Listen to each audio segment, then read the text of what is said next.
ai muốn nghe một câu chuyện nhỏ mà có thể thay đổi cách nghĩ không? Nào, cùng Sen bắt đầu nhé. Gã liều mạng, cái tên Sen tạm đặt cho người đàn ông Tuyết. Dây thì bứt dây leo, đơn giản vậy mà khéo ghê. Tối đó, bữa ăn sang trọng chỉ là tuyết, lãnh buốt lưỡi mà cũng phải ráng. Khi tuyết đông đủ cứng, ảnh bắt đầu khoét hang. Hang vừa đủ để đứng thẳng lưng, lại rải thêm cành dân sam để cách lạnh. Bên ngoài dấu rít như tiếng người giận dỗi.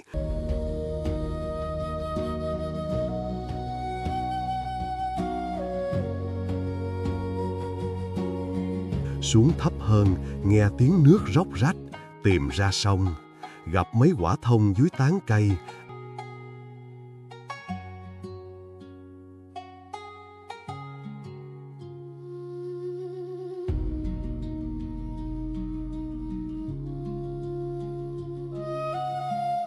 Đến tối thì không đào hang kịp, ảnh dựng tạm chỗ trú dưới gốc cây, còn làm cái giường treo lơ lửng để tránh lạnh đất.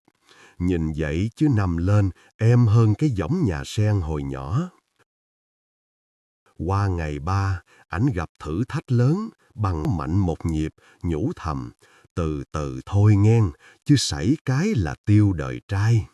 Tối đó, ảnh nhóm được lửa, ngọn lửa bùng lên, làm mặt ảnh sáng lên như đứa nhỏ được chia phần bánh tét. Có lửa là có hy vọng. Người ta đi rừng mà nhóm được lửa, y lấy đầu cá dương dãi, coi như biết chắc sông có cá. Mừng hơn bắt được vàng, ảnh đem về làm mồi, lòng nhẹ lại được chút. Tự chột dạ, nhưng chắc vợ không nghe đâu.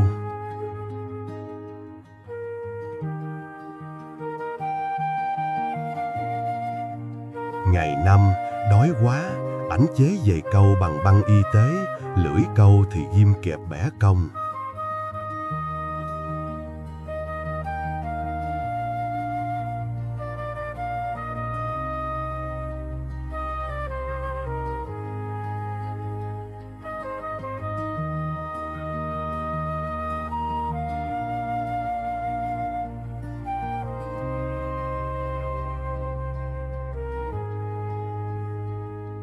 Nhưng trời thử là tinh thần, bảo mình, ngày mai rồi sẽ ổn.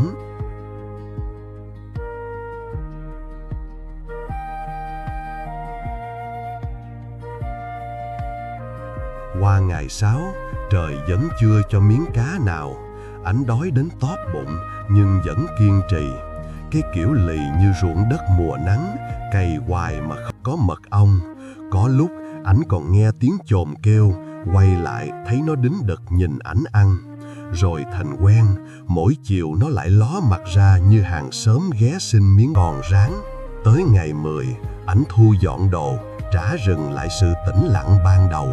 Không phải vì mạnh mẽ mà sống sót, mà vì ảnh học được cách đối xử nhẹ tay với chính mình, thương mình giữa lạnh lẽo của đời. Cảm ơn rất nhiều vì đã xem hết video. Hãy để lại suy nghĩ của bạn trong phần bình luận. Sen luôn mong được lắng nghe. Đăng ký kênh để đồng hành cùng Sen nha.